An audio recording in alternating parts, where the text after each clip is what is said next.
How you doing, people? This is Tommy Charles from the Speakers of Organization LLC coming to you from Heaven and Trinity's Boutique at 931 East Market Street, York, Pennsylvania. 17403 is the zip code.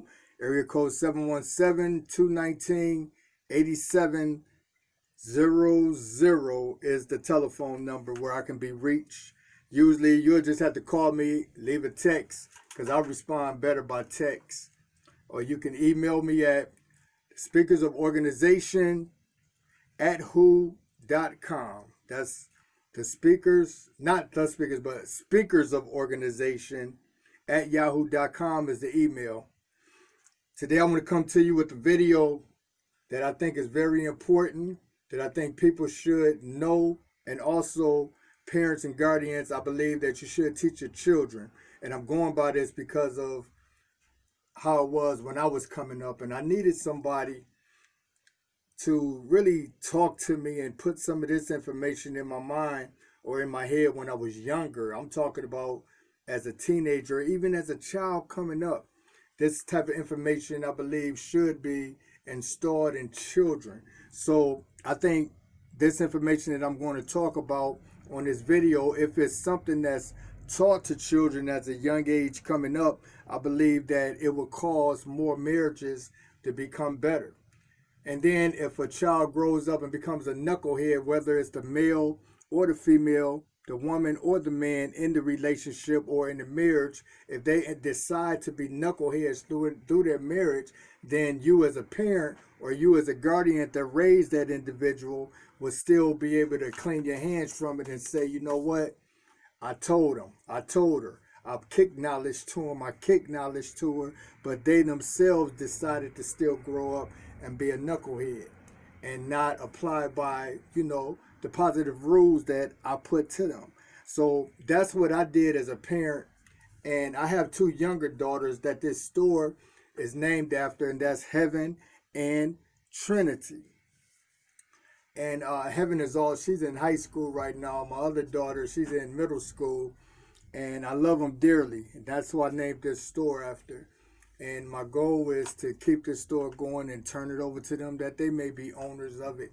Because I think that we as parents, the best that we can be, whatever we can do to leave any type of inheritance or any type of anything for our children, we should be able to do that.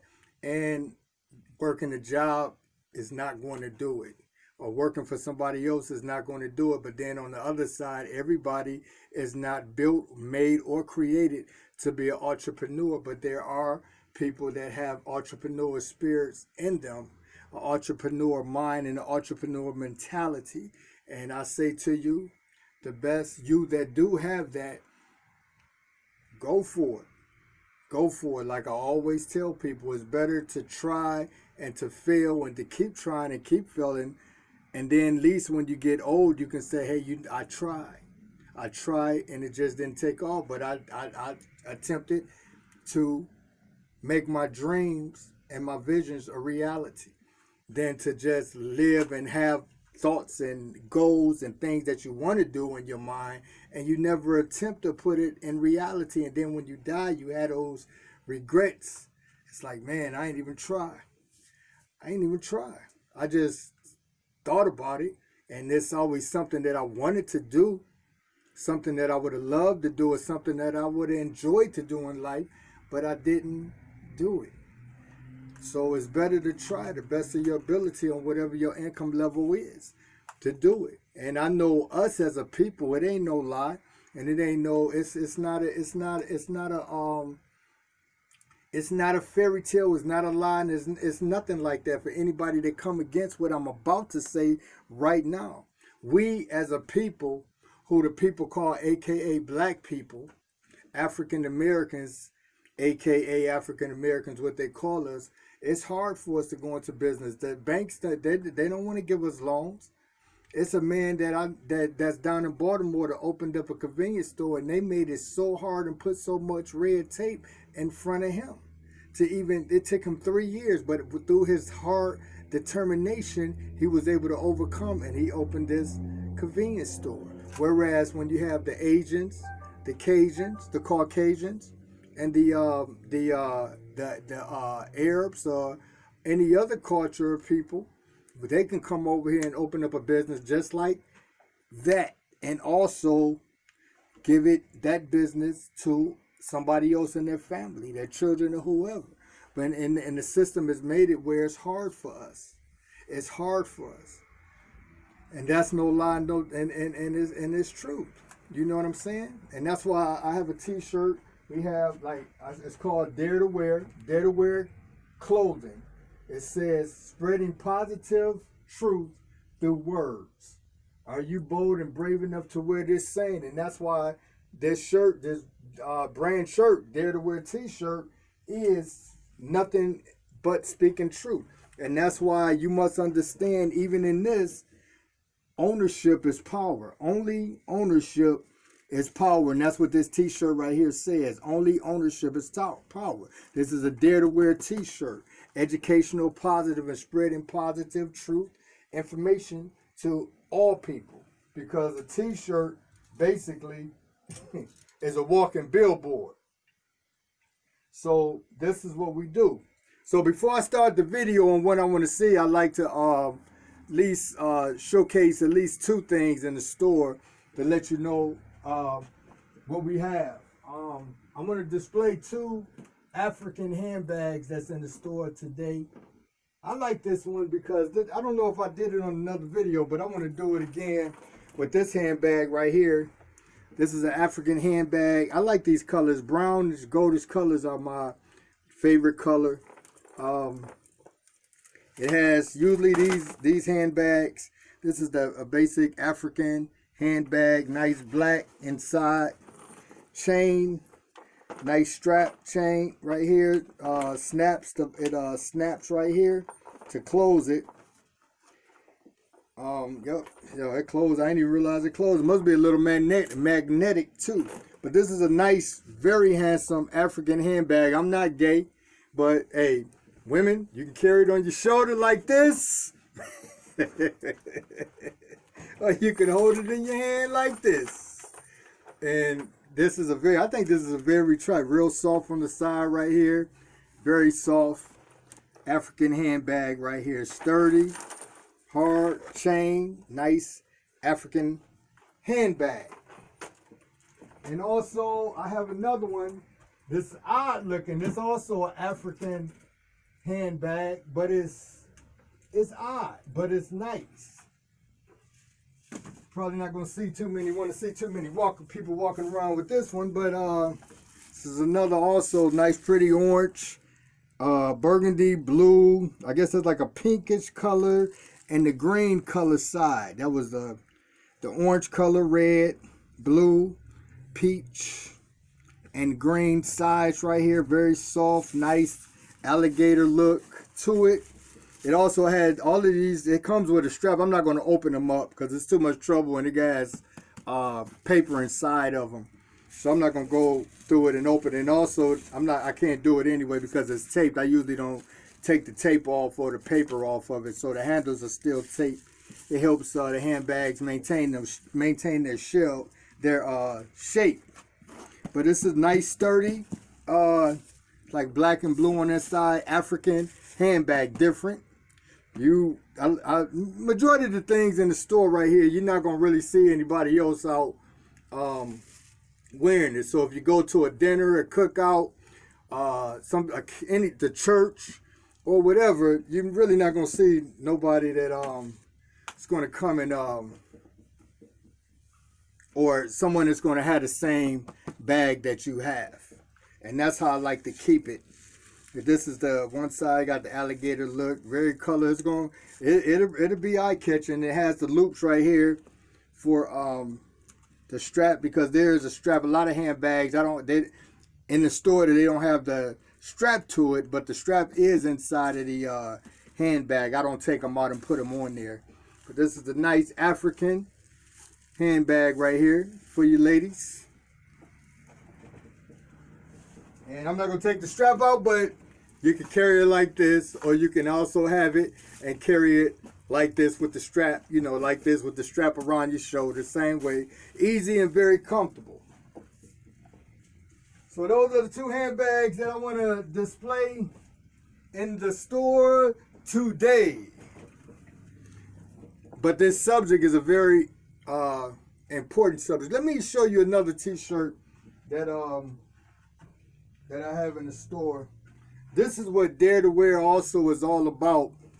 A lot of information on the T-shirts is short. I have I just got my vinyl cutter, which means I can now start designing more designs on the T-shirts, make them colorful, rhinestones, all types of nice things. But I just haven't learned how to use the vinyl cutter yet. I just got it 2 weeks ago and haven't had really time to look at it. I did look at it and put a little of it together today. So once I get it down packed on how to use it, then I'm gonna really have some even more T-shirts. But like this T-shirt, this is a Dare to Wear T-shirt. It has the Dare to Wear tag on it that comes on the side. These are the tags that come on it. I'm gonna let you read it because it's the same. Let me see if I think I got it where you can get it. Let me see. There you go. So that's the tag that comes on each T-shirt on the bottom. It'll be on the bottom on the side, on the left side of the T-shirt, and it's the same tag, the same thing that this says right here, is what comes with every T-shirt. But this right here is just to bring truth to a person. It's the FBI crime table of 2017 in the United States, and it gives the truth of who commits the most crime between the Caucasians and the AKA so-called black people, African Americans. And you also, it tells you down here where you can go and get the report for every year. And that's what Dare to Wear T-shirts is all about. It's all about wearing T-shirts that speaks truth, that speaks knowledge, understanding, that will cause you to to be in some type of debate, conversation, or something.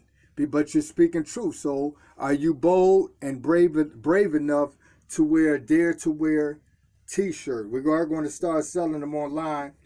I am still in the process of putting it together. I'm going to put these T-shirts on first, and then open up the and then I'm going to open up the website with the T-shirts, and that's what I'm going to do. And I'm going to see how many of you all are brave enough to wear a Dare to Wear T-shirt that we have right here. Okay, people. The subject that I want to talk about and that I want to mention to you today is concerning marriage. I want to explain to you what a man wants in a woman. What a man desires in a woman. I consider myself, and I say this with a humble heart, believe me, because I'm not I never want to be this way, and I never want to be that way, I should say. And I'm never going to be that way. I'm never going to be high-minded, boisterous, walking around with my chest up. I never ever want to be like that, and I never will be like that. So what I'm saying, what I'm about to say to you, I'm going to say this with a humble heart and with just a meek spirit, a humble spirit.